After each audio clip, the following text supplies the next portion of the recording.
இன்னைக்கு விதவிதமான போதைப் பொருட்கள் நிறைய வந்து சந்தை புழக்கத்தில் நிறைய வந்துருச்சு.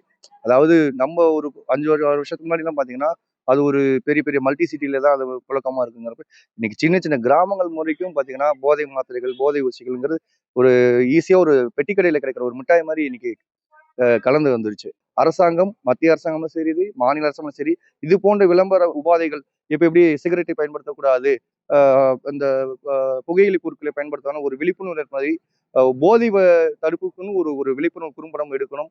அங்கங்கே ஒரு கிளாஸ்லயும் சரி, ஸ்கூல்லயும் சரி, தெருமுனை பிரச்சாரம் பண்ணணும். இப்ப எப்படி சாலை விபத்து ஏற்படுகிறது, சாலை விதியை பின்பற்றணும்னு சொல்லி ஒரு விழிப்புணர்வு கேம்ப் மாரியோ, அதே சமயம் இந்த போதை ஒழிப்பு இப்போ இதனால வந்து ஃபியூச்சர் எப்படி ஒரு குறும்படங்கள் தயாரித்து அந்த குழந்தைகளுக்கு அந்த ஒரு மனப்பாங்கை ஏற்படுத்தி கொடுக்கணும். இது என்னன்னா, இதுல இன்னொரு ஃபீல் இருக்குன்னா, கத்துக் கொடுக்க வேண்டியவங்களும் சரி, அந்த குணத்தை குணப்படுத்தவங்களும் சரி, அந்த துறை சார்ந்தவங்களும் அந்த போதைக்கு அடிமைறாங்கிற ரொம்ப வருத்தமான ஒரு விஷயமா இருக்கு. ஏன்னா அவங்களும் இளைய தலைமுறை தான். இன்னைக்கு வந்து ஒரு ஃபேஷனிட்டிக்கா எடுத்துக்கிறாங்க. இந்த போதைப் பொருட்கள் விஷயம் வந்து இன்னைக்கு ஒரு ட்ரெண்டிங், ஒரு ஃபேஷனிட்டிக்கா எடுத்துக்கிறாங்க. அது வந்து தன்னைத்தானே தான் உடலையும் அழிச்சுக்கிறாங்க.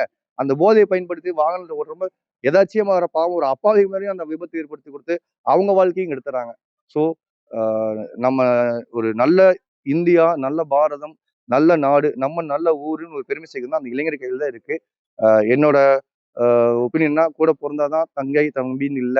எனக்கு கூட பொறக்காத எல்லா தங்கச்சியும், தங்கைங்களும் கேட்கறது தான். நம்மளோட உடல் நல்லபடியா இருந்தா தான், நம்ம ஆயுள் முறிக்கும் கூட வர்றது நம்மளோட உடல் ஆரோக்கியம் தான். இன்னைக்கு வந்து நம்ம உடல் ஆரோக்கியம் நல்லா இருந்தா, நம்ம ஃபியூச்சர் நல்லா இருக்கும். இருக்க முடியும் என்ன சாதிக்கிறோங்கிறது இல்ல. நம்ம நம்ம யாருக்கும் தொந்தரவு குடுக்காம இருந்தா, அதுவே பெரிய சாதனை. எல்லாத்தையும் வேண்டி கேட்டுக் கொள்கிறேன். போதைப் பொருட்களை தவிர்ப்போம்.